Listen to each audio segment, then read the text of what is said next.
Bernardita Portales. Bernardita, probablemente algunos la conocéis, otros no, es fonoaudióloga en la Universidad de Chile, es magíster en bioética clínica, también es diplomada en educación en docencia clínica y diplomada en neuropsicología y neuropsiquiatría del adulto. Y ahora mismo es miembro del Comité de Ética Asistencial de la Clínica Alemana de Santiago, Universidad del Desarrollo, si no me equivoco, y secretaria ejecutiva del Comité de Ética de Investigación también de la misma entidad, ¿no? Su recorrido en bioética es muy interesante, vinculado precisamente a la Universidad del Desarrollo y a un poco al trabajo que todos conocemos, ¿no?, que realizó Juan Pablo Beca. Y hoy nos va a contar un tema que yo creo que es muy interesante porque, como sabéis, las sesiones del seminario de este año están todas vinculadas a un proyecto de investigación titulado Educación en Bioética y Deliberación Democrática, en donde nos interesa mucho analizar, pues, un poco los espacios de deliberación, cómo esto puede formar a los profesionales, pero también a la ciudadanía, es decir, cómo hay competencias, podríamos decir, que se pueden lograr precisamente a través de la deliberación. Por tanto, cómo sirve para quizá lo que es más conocido, ¿no?, que es la resolución de conflictos éticos en el ámbito clínico, pero también para esas otras funciones, digamos, de carácter formativo, ¿no? Y Bernardita conoce muy bien la parte que tiene que ver con la consultoría ética, ¿no?, que es también uno de esos espacios de trabajo, pues, muy aplicado, muy en relación con los conflictos que se están planteando, pero también con una dimensión pedagógica y de formación de los profesionales, ¿no? Con lo cual, bueno, ese enlace, digamos, entre ese espacio de deliberación que siempre lo vinculamos más bien a los comités y tal, poderlo ver en esa otra dimensión de la consultoría, pues nos pareció que era también como muy interesante y que nos iba a dar mucha luz, ¿no?, para reflexionar. Así que yo estoy encantada de que estés aquí. Muchísimas gracias, Bernardita, por querer colaborar y querer contarnos tu experiencia. Y nada, te dejo todo para ti.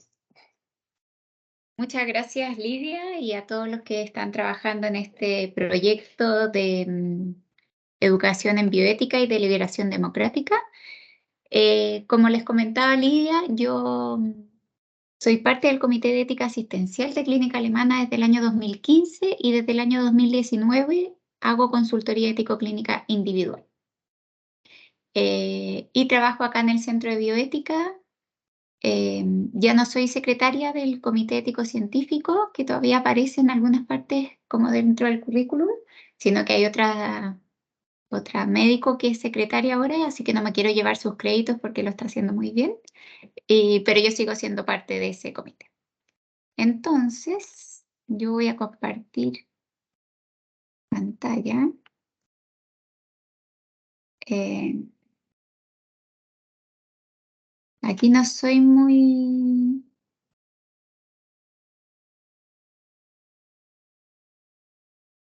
buena para compartir en Teams. Estamos viendo tu pantalla ya, o sea que O sea, ahí ven. perfecto, vemos tu Ven eso. presentación, sí.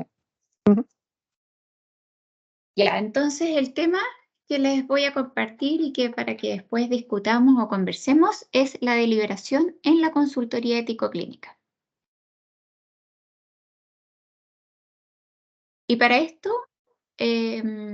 dividido, tiene 4 como apartados la presentación. En una primera parte voy a hacer una introducción porque sé que hay asistentes o personas que están viendo este seminario de distintas formaciones, entonces voy a situar un poco el contexto de toma de decisiones en clínicas y que la bioética clínica promueve decisiones compartidas, tal como lo señalaba Javier Judes en su presentación del 30 de enero. Luego voy a situar un poco los comités de ética asistencial y la consultoría ético-clínica para después mostrarle algunos resultados de un trabajo de investigación que estoy haciendo como parte de mi tesis de un doctorado en bioética aplicada que estoy haciendo en la Universidad Anáhuac en México. Bueno, ¿en qué contexto se toman decisiones clínicas en el día de hoy? En esto. donde hay un gran desarrollo tecnológico y científico, donde muchas veces hay una sobreespecialización de la medicina y de todas las profesionales que atendemos a los pacientes y por lo tanto algunas veces hay una fragmentación del paciente, donde hay cambios en la relación clínica que ya comienzan en el siglo pasado y que hacen todo un cambio en los modelos de relación clínica de un modelo paternalista hacia un modelo más deliberativo o un modelo de toma de decisiones compartida. Donde también nos vemos enfrentados a un cambio poblacional donde hay más envejecimiento de la población, donde atendemos y se atienden pacientes con enfermedades crónicas. Sigue habiendo el escenario de incertidumbre que es propio de la medicina, que muchas veces no queremos y nos cuesta asumir esa incertidumbre. En ocasiones, también lo decía Javier en la presentación anterior, hay un excesivo curar muchas veces y hay un olvido del cuidar. Y también hay que tener presente cuáles son los recursos disponibles en esta toma de decisiones clínicas, cuáles son los deseos del paciente, pero no solo dejándose llevar por los deseos del paciente, cómo vamos a respetar esa autonomía del paciente o en los casos que el paciente no puede opinar cuando son decisiones subrogadas, etc. Es así entonces que las decisiones clínicas, en este contexto tan complejo, siempre tienen un componente ético. Son científicas, también son éticas, porque implican la búsqueda del mayor bien, de lo mejor para el paciente, para un enfermo, en su contexto personal, particular, en su cultura. Y para esto se hace necesario un análisis ético clínico que utilice la deliberación como método. Diego Gracia ya lo planteaba hace tiempo. En medicina no puede ni debe pretenderse que las decisiones sean ciertas, aunque sí razonables. Y la deliberación es el procedimiento principal para alcanzar que estas decisiones sean razonables y prudentes.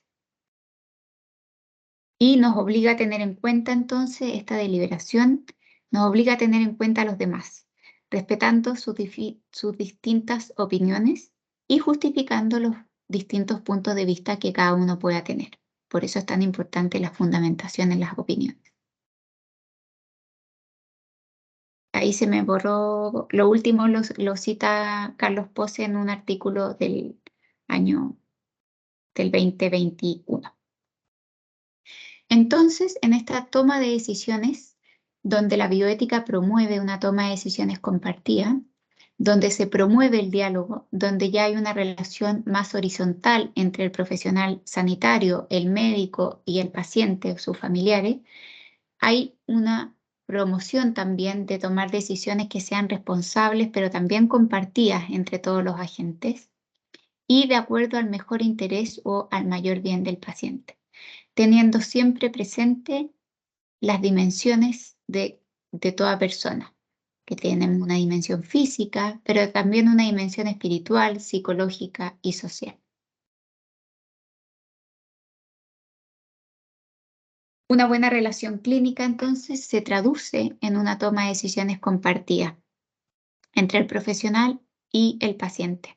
Y aquí le puse o su familia o subrogante en distintas culturas. Y la consideración del paciente como persona, el respeto a su dignidad y autonomía, la búsqueda de su bien y el compromiso del profesional en ayudar al paciente se logra deliberando en conjunto. Entonces, yo acá hice un esquema que es parte de mi proyecto de tesis. En el fondo es mucho más complejo que esto, pero cambios culturales ante la muerte, ante el concepto de salud y enfermedad, todo lo que es el desarrollo técnico y científico de la medicina, hace que se den decisiones más complejas en la práctica clínica. Además, influidos porque vivimos en una sociedad moralmente plural, donde cada uno va a tener una escala de valores individual y que va a defender, y va a generar todo esto conflictos éticos en la toma de decisiones. También influidos por los cambios en la relación clínica que ya les comenté. Y estos cambios en la relación clínica hacen que surjan distintos agentes morales. agentes que participan en esta relación clínica y que van a tomar decisiones. Entonces, producto de estos conflictos éticos, o como una forma de resolver estos conflictos éticos, es que en la historia de la bioética clínica surgen los comités de ética asistencial. Y como una forma aún más concreta de llevar la bioética al lado de la cama del paciente, surgen los servicios de consultoría ético-clínica, ambos con el objetivo de lograr una medicina centrada en el paciente.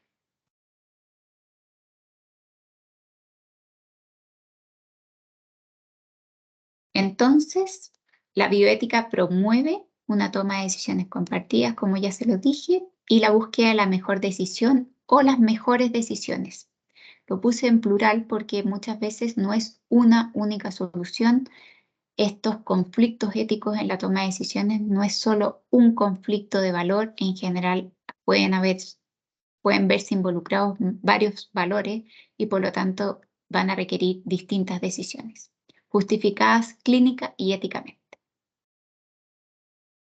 Y es así entonces que surgen distintos agentes de decisión. Por supuesto que está el paciente, el enfermo, quien es el protagonista, pero hay ocasiones en que el paciente no va a poder opinar o, pudiendo opinar, también existe su familia y se va a ver influenciado por la opinión de otros. Hay ocasiones en que el paciente va a tener un subrogante.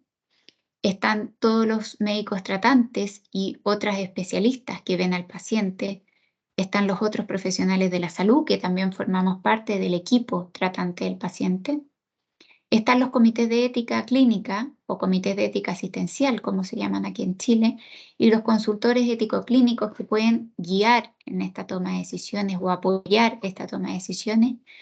También hay autoridades institucionales o administrativas y siempre se tienen que tomar las decisiones considerando la legislación vigente, por lo tanto también en algunas ocasiones van a participar como agentes de decisión abogados o expertos en materia de legislación sanitaria.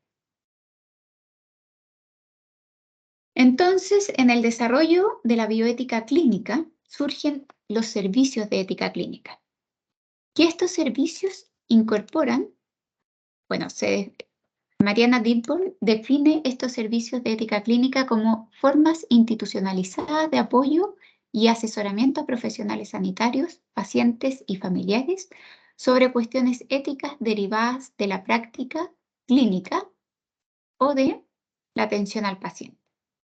Y dentro de estos servicios de ética clínica se encuentran los comités de ética asistencial y los servicios de consultoría ético-clínica.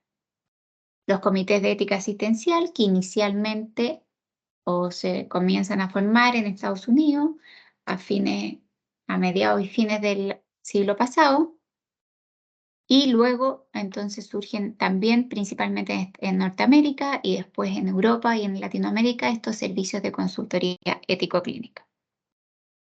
Originalmente o primeramente, los casos que presentaban conflictos éticos eran atendidos o eran deliberados en comités de ética, en las reuniones de los comités de ética clínica o de ética hospitalaria. Y después van surgiendo estos servicios de consultoría. ¿Qué son los comités de ética asistencial? Quizá ustedes ya lo saben, pero nunca está de más recordarlo. Son órganos de naturaleza consultiva, de composición pluridisciplinar, y es eso uno del enriquecimiento de la deliberación que se da en los comités de ética asistencial, esta composición multidisciplinar, donde hay distintas miradas, que está al servicio de las personas y los profesionales de una institución, y que su objetivo es analizar y asesorar en la resolución de los problemas éticos que se puedan plantear en la asistencia sanitaria. Y que tienen como objetivo también mejorar la calidad de dicha asistencia, porque van a estar centrados en las necesidades de ese paciente en particular. Y ya se los comenté recientemente que se inician en Estados Unidos como una forma de proteger la autonomía de los pacientes.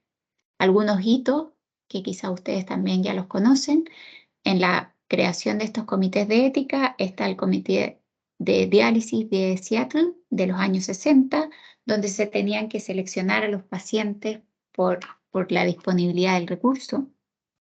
Está el caso de Karen Ann Quinlan de 1975, quien en 1976 el Tribunal Supremo del Estado de New Jersey autoriza el retiro del ventilador mecánico que había sido solicitado por los padres después de 3 meses de evolución de esta joven.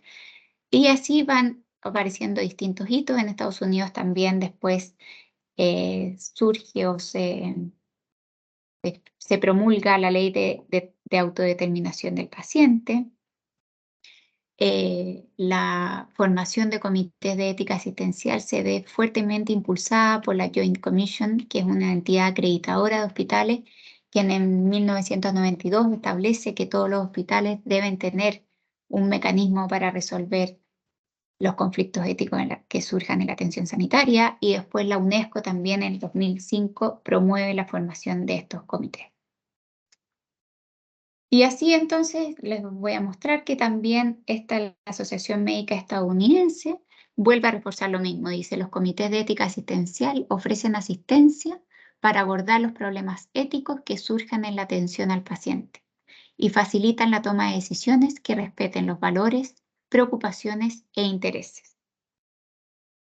Rogelio Altisent, en un artículo publicado en 2019 que se llama Una nueva vitalidad para el futuro de los comités de ética asistencial, comenta que ya no es necesaria solamente una excelencia científica, una máxima eficiencia científica en la asistencia sanitaria, sino que se necesita un ambiente de confianza, de confidencialidad, de coordinación en los equipos, de cultura de servicio, de honestidad, de transparencia, donde el paciente realmente se vea acogido y donde se respeten los valores de los distintos participantes. Y así entonces, ya entrando más al plano de la consultoría ético-clínica de casos, Juan Pablo Beca la define como la contribución al análisis e identificación de los problemas ético-clínicos en casos individuales, que facilita la resolución de los conflictos de valores que surgen ahí, con la participación de los involucrados en el caso. Y es esta una de las particularidades de la consultoría ético-clínica, que participan los involucrados, para luego formular recomendaciones con sus fundamentos éticos para las respectivas decisiones. La consultoría ético-clínica, como consultoría, como entendida como un análisis de caso o análisis ético-clínico del caso, puede ser realizada en el Comité de Ética Asistencial en pleno. Hay comités de ética que invitan a los pacientes o a sus familiares a sus reuniones. No es la gran mayoría, pero hay algunos que sí lo hacen. Y hay otro tipo de consultoría ético-clínica, que es donde yo más voy a centrar el resto de la presentación, que es aquella realizada por un subgrupo del Comité de Ética Asistencial, es decir, por 2 o 3 integrantes, o por consultores individuales. Ya se lo había mencionado que tanto el Comité de Ética Asistencial como esta consultoría individual tienen por foco una medicina centrada en el paciente. Y también se los había mencionado al mostrarles ese esquema que había hecho, es que la consultoría realizada por servicios de consultoría ético-clínica permiten esta bioética al lado de la cama del paciente y facilitan la participación. Es más fácil, se organizan reuniones donde van a participar los involucrados en el caso. Y tiene como objetivo crear las condiciones para que los agentes involucrados tomen una decisión y expresen sus distintos puntos de vista también.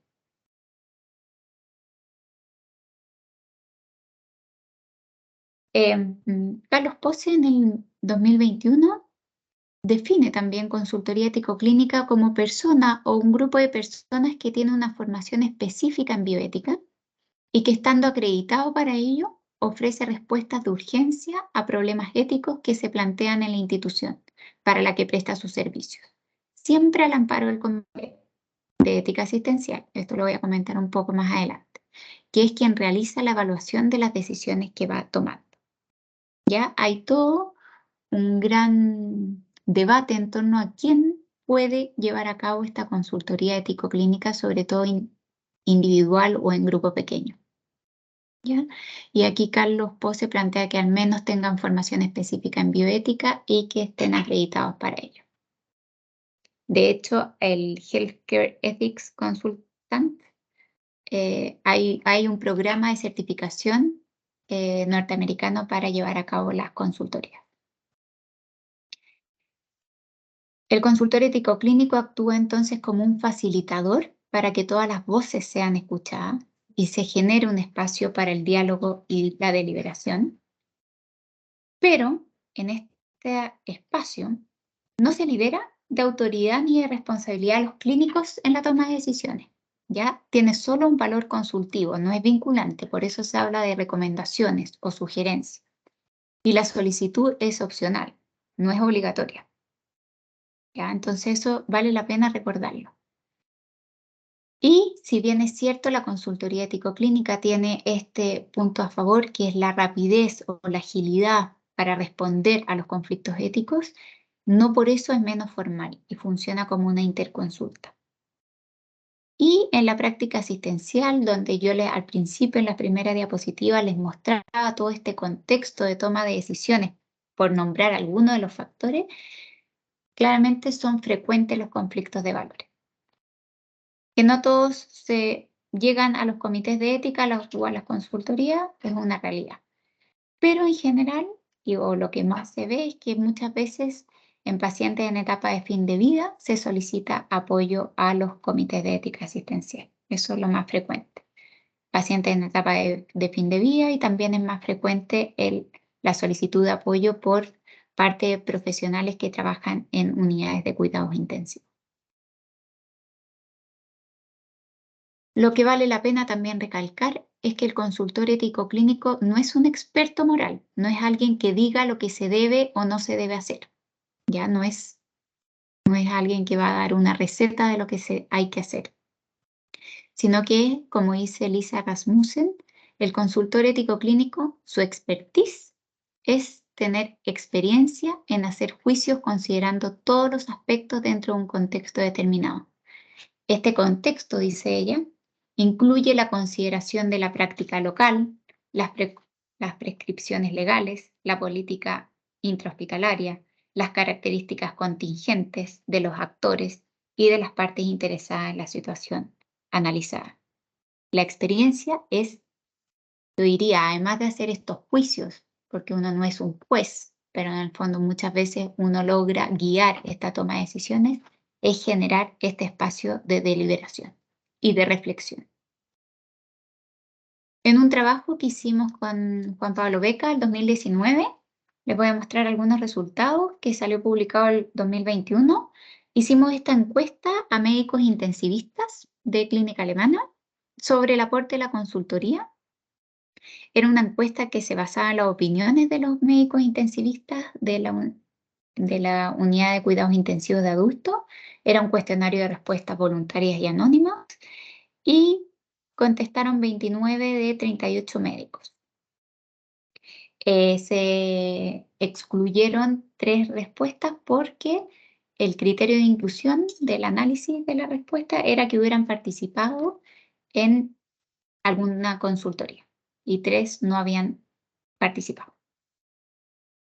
¿Y qué percibían los médicos? Eran posibles beneficios de la consultoría para el paciente y su familia. Solo les voy a mostrar algunos resultados. Decían que la consultoría ético-clínica mejoraba la calidad de atención de los pacientes, el 84% estaba de acuerdo con esa afirmación y el 96% estaba de acuerdo en que la consultoría apoya a pacientes y familiares en decisiones difíciles. Y a ellos, a los médicos, opinaban o percibían, el 72% opinaba que aumentaba su sensibilidad ética el participar en consultorías ético-clínicas, el 76% que aumentaba su comprensión de temas bioéticos, también el 76% que la consultoría muestra nuevas perspectivas para la toma de decisiones complejas y que muchas veces, el 84% percibía esto, la consultoría ético-clínica ayuda a precisar los objetivos de tratamiento del paciente. Entonces, los resultados de este estudio ratifican el concepto de que los sistemas de consultoría ético-clínica contribuyen a mejorar la relación clínica y las decisiones compartidas y que contribuye a precisar objetivos y fundamentos de tratamientos y cuidados. Muchas veces, siendo algo tan esencial en el tratamiento de un paciente, falta detenerse y pensar cuáles son los objetivos y fundamentos de esos tratamientos que se le están ofreciendo. Ellen Fox, el año 2021, publica un artículo en donde hace un seguimiento de una encuesta original, o sea, de su encuesta inicial de los años 2000, y dice que en la encuesta del 2021 el 86,3% de los hospitales generales en Estados Unidos tienen servicio de consultoría ético-clínica y que el 100% de los hospitales de más de 400 camas tienen este servicio. Y también ese estudio muestra que la consultoría de casos, la gran mayoría, el 65,1%, son realizadas por grupo pequeño. El 16,3% por el Comité de Ética Asistencial en sus reuniones y el 18,6% por consultores individuales. Entonces, tenemos que tener presente que consultor y comité de ética asistencial no son roles excluyentes, sino que se complementan.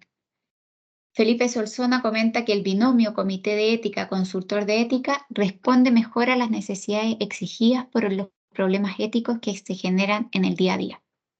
No se reemplazan ni se anulan. Cada uno tiene sus aspectos positivos y sus aspectos discutibles y mejorables.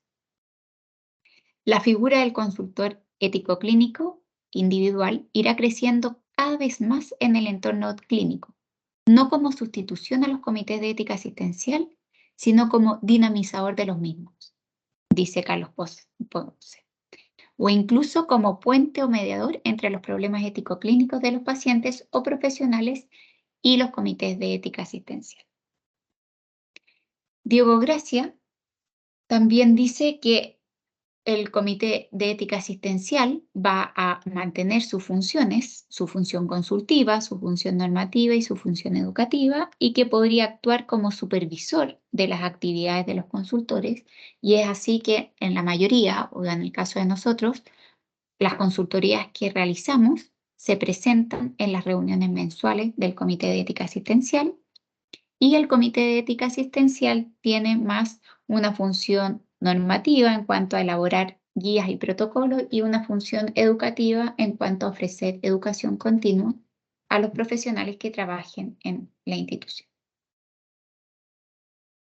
Y por último, mostrarles esta pauta de análisis ético-clínico, que es la que propone Juan Pablo Beca, y es la que ocupamos nosotros, que tiene la primera parte donde se aclaran los hechos, se identifican, se aclara la historia clínica, los diagnósticos y la visión del pronóstico, la calidad de vida posible, para luego dar paso a la deliberación de los valores, qué opina el enfermo y o su familia en cuanto a valores, cuáles son las situaciones de contexto, cuál es el problema ético principal, el problema ético que es identificado por el profesional sanitario para pedir este apoyo, si es que hay otros profesionales éticos, problemas éticos del caso, y cuáles son los valores y principios involucrados, para luego dar paso a la deliberación en torno a los deberes, que ya sería más proponer cursos de acción que sean posibles, elegir estos cursos de acción y fundamental. Es importante entonces tener claro que las decisiones éticas en la práctica clínica no pueden ser intuitivas ni sesgadas, sino que tienen que ser individualizadas para cada caso y asumidas con fundamentos sólidos, que requieren analizar y ponderar los valores en juego y las diferentes alternativas existentes. Y ahora les voy a mostrar un poco cómo lo hacemos en forma concreta, porque es parte de mi proyecto de tesis. Mi proyecto de tesis tiene este título: Contribución del Servicio de Consultoría Ético-Clínica en el abordaje de problemas bioéticos relacionados a la toma de decisiones clínicas de final de vida en pacientes hospitalizados en Clínica Alemana de Santiago. Clínica Alemana es una de las principales clínicas privadas de Chile. Es un centro docente asistencial con un número de egresados al año de más de 40.000 pacientes. Esos son datos del año 2021, cuya misión es satisfacer en forma integral las necesidades de cuidado de la salud de las personas y contribuir al desarrollo del conocimiento médico en beneficio de la comunidad de manera sustentable e innovadora en todos sus ámbitos de acción. Cuenta con un comité de ética asistencial formalmente instaurado desde 1999 y un sistema de consultoría ético-clínica individual desde el año 2008. Y es una clínica que tiene más de 400 camas, tiene aproximadamente 410 en las distintas servicios y unidades que ahí aparecen en el listado. El objetivo general de mi proyecto de tesis, entonces, es analizar cómo contribuyó el servicio de consultoría ético-clínica en el abordaje de problemas bioéticos en decisiones de fin de vida en pacientes hospitalizados, pero yo, para efectos de esta exposición o este seminario, les voy a mostrar resultados relacionados al primer objetivo específico, que es describir el proceso del servicio de consultoría ético-clínica en Clínica Alemana entre los años 2015 y 2019. Se tomaron 5 años porque en general los estudios internacionales, ese es como el rango de tiempo que toman, y fue el corte el 31 de diciembre del año 2019 para evitar cualquier tipo de influencia en la solicitud de interconsultas por la pandemia. Es una investigación de diseño mixto, pero de predominio cuantitativo, y en esta parte, en la parte donde se describe el proceso, se llevó a cabo o corresponde esta recolección retrospectiva de datos. El proceso de revisión cualitativa es más bien para definir los problemas éticos, los otros problemas éticos que podrían estar en el caso analizado. Tamaño de la muestra. En este estudio, entonces, se incluyen 143 pacientes. Entre los años 2015 y 2019 fueron 143 pacientes en quienes se solicitó consultoría ético-clínica, y el número total de informes son 156. Esta diferencia es porque hay pacientes que tienen 2 o más interconsultas de bioética en la misma hospitalización. Y los pacientes que estaban en la categoría de pacientes de fin de vida son 110. Las formas de trabajo, entonces, en los años analizados, 4 profesionales sanitarios han llevado a cabo el rol de consultor ético-clínico. Los 4 profesionales son parte de la institución, que esto se los pongo porque también se debate si tienen que formar parte de la institución o deberían ser externos a la institución. Los 4 tienen formación en bioética y los 4 han sido y son integrantes del Comité de Ética Asistencial. La consultoría ético-clínica en Clínica Alemana no tiene costo para el paciente, si bien funciona como una interconsulta, no tiene costo. Y el modelo usado en estos 5 años es principalmente consultor único, o sea, el 89% los vio un consultor. Y solo un 11% equipo pequeño, que en este caso eran 2 consultores, ¿ya? Y específicamente este equipo pequeño estaba constituido por un consultor de mayor experiencia y un consultor junior que se sumaba a este equipo de consultores.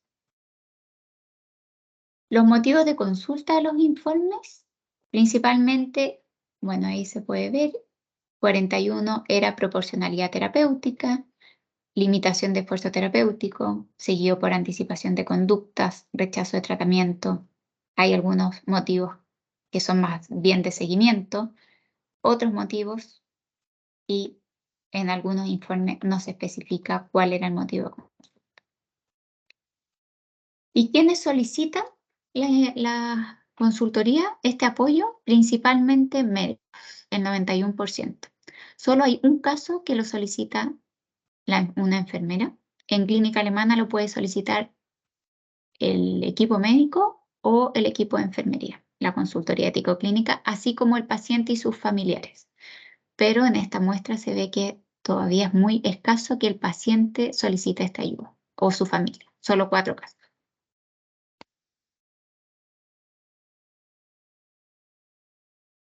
Ahora, ¿cómo trabajamos en este análisis? Se revisa la ficha. Tienen que considerar que en este trabajo de investigación yo revisaba el informe de consultoría, ¿ya? Entonces es la información que queda registrada en el informe. Entonces queda registrado en el informe que en el 12% de las situaciones el consultor revisa la ficha clínica. Y en el 87% no especifica o no queda registrado si la revisa o no la revisa. Lo que es interesante es que en el 96% de los informes se explicita que el caso fue analizado con el profesional solicitante o con la persona que lo solicita. Y esto también es interesante, y este es uno de los aportes, que en el 80% el consultor se reúne con el paciente o el subrogante, en el 80% de las interconsultas.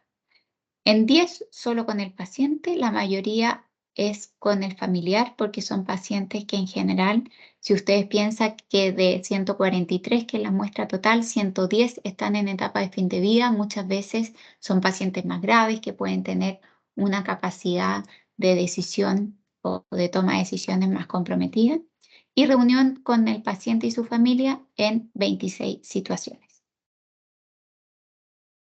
También el consultor, otra forma que tiene de trabajar es que se reúna con el equipo tratante. 7 de las 16 era una reunión con el equipo tratante previa a reunión con familiares, y en 9 situaciones es la única reunión que se realiza. La reunión con el equipo tratante como única reunión.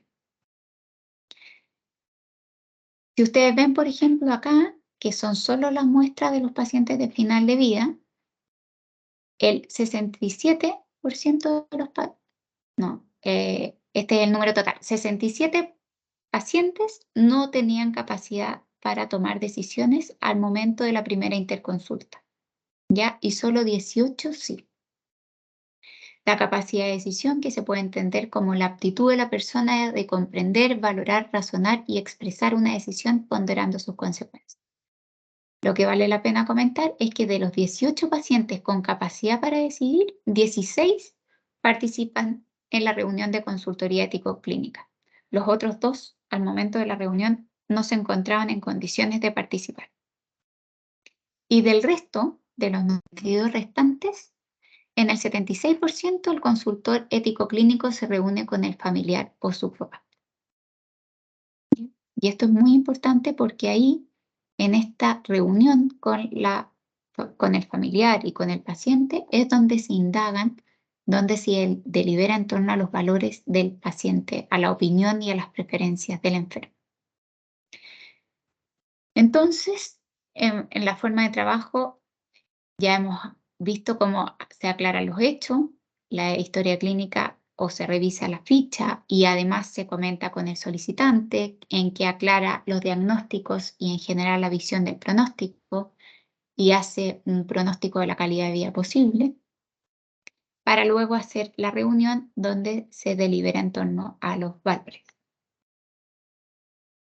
Entonces ahora damos paso a la deliberación en torno a los deberes, que son las recomendaciones, que ya les dije que no tienen carácter vinculante, que así como dice Begoña Román, las recomendaciones deben ser factibles y viables, por eso que es importante conocer el contexto legal y normativo del lugar. Y recordar que el objetivo de la consultoría no es hacer recomendaciones, sino que es generar un espacio de deliberación en torno a los conflictos éticos, promoviendo una reflexión bioética en la atención sanitaria, que muchas veces se va a traducir en recomendaciones, en cursos de acción recomendados. Y es así como de los 156 informes que están incluidos en esta revisión, en 137 se recomiendan varios cursos de acción, en 14 solo un curso de acción, en 4 no se hace ninguna recomendación específica y en 1 no aplica porque era una reunión previa a presentar el caso en el Comité de Ética Asistencial. Si ustedes ven, la gran mayoría, cerca del 88%, se recomiendan varios cursos de acción. ¿Ya? O sea, no es todo o nada, blanco o negro, sino que hay cursos intermedios y que se escogen y se fundamentan. Y de esto se explicitan fundamentos éticos en 129 informes, no se explicitan en 22, y eso en el fondo sería como una falla o un aspecto mejorable, y no corresponde explicitar fundamentos, pues no hay recomendaciones en estos últimos 5. ¿Qué tipos de recomendaciones aparecen en los informes? Esto se los pongo por si hay alguien como que no se le ocurren qué recomendaciones pueden explicitarse. Estos son algunos ejemplos. Por ejemplo, dar y mantener apoyo psicológico a los padres, entre otras. No volver a conectar a ventilación mecánica invasiva, ni full tratamiento en UCI como una medida como de anticipación de conducta. Pedir a familiares que identifiquen quién es el subrogante para la toma de decisiones. No reanimar en caso de paro cardiorrespiratorio. Planificar el alta con apoyo hospitalización domiciliaria. Favorecer el acompañamiento familiar. Incluso hay 2 informes en que se recomienda la recomendación, o más que recomendación, como la continuación de la deliberación, es este caso será presentado al Comité de Ética Asistencial porque requiere una deliberación multidisciplinaria por la complejidad. Y voy terminando. Entre los fundamentos éticos de las recomendaciones que aparecían en los informes en que se hacen recomendaciones, en 67, casi el 68%, se explicitan principios norteamericanos de la bioética como fundamento, pero en el 60 se menciona el principio de proporcionalidad terapéutica y en menor porcentaje permitir una muerte en paz, cerca del 30%, evitar la obstinación terapéutica, entre otros. Incluso se menciona como un fundamento en las recomendaciones las decisiones compartidas. Esto se explicita en 8,5% de los informes. ¿Cómo reportamos estas consultorías? Hay 2 formatos. Uno es texto libre, que es la mayoría, el 93% se reportan en texto libre. Es un informe que el consultor redacta en la ficha clínica del paciente. Y el otro es con un uso de plantilla, que también queda a ojos vista del equipo tratante en la ficha clínica del paciente, pero el uso de plantilla permite o te recuerda aquellos aspectos que son relevantes o aquella información que deberías registrar. ¿Ya? Y entonces, como conclusiones, es que la consultoría ético-clínica, en mi opinión, debe ser útil para aquel que lo solicita, por lo tanto, se debe resolver el problema ético que motiva la consulta, ¿ya? Y para eso uno lo asimila, el problema ético que motiva la consulta, con el problema ético principal. Ese es lo que tenemos que contestar, además de sugerir recomendaciones si es que vemos otros problemas éticos identificados, mediante un proceso deliberativo donde participen todos los agentes involucrados en la salud del paciente, incluido el enfermo y su familia o subrogante. La consultoría ético-clínica requiere utilizar y fortalecer un método deliberativo de análisis de caso. Sin duda, la deliberación que se da en la consultoría es diferente a la deliberación que se da en un comité de ética asistencial. ¿Ya? La comité de ética asistencial tiene una mirada que va a dar distintas miradas, En la consultoría ético-clínica el gran aporte es que participan directamente los agentes que van a tomar las decisiones. Y en la consultoría entonces se genera este espacio de reflexión y proceso de toma de decisiones compartidas en la búsqueda del mayor bien del paciente en particular. Y es de esta deliberación donde muchas veces van a surgir recomendaciones. Y algo que no es parte de mi trabajo, pero también comentarles que nosotros hemos implementado o implementamos otras formas de trabajo que eran reuniones de consultoría. Durante la pandemia las hacíamos por Zoom. Estaban los tratantes, estaban los familiares, incluso en ocasiones teníamos al paciente conectado en una pantalla y podíamos hacer esta deliberación.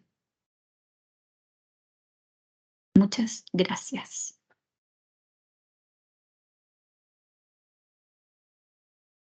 Pues muchísimas gracias, Bernardita, muy, muy interesante.